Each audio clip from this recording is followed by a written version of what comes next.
Okay, we'll get this gas tank off and we'll get the pipe off. We'll have way better access to the top end.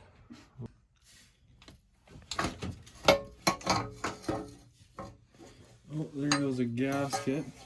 No wonder she sounded a little loud. Okay, so we got the cover off. And it is a mess.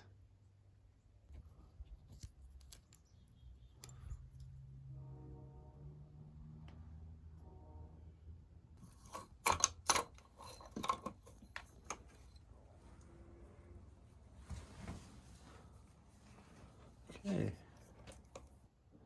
So with that amount of scuffs, I think we'll be replacing this piston. We'll do a top end kit. Tiny bit of side to side, no up and down.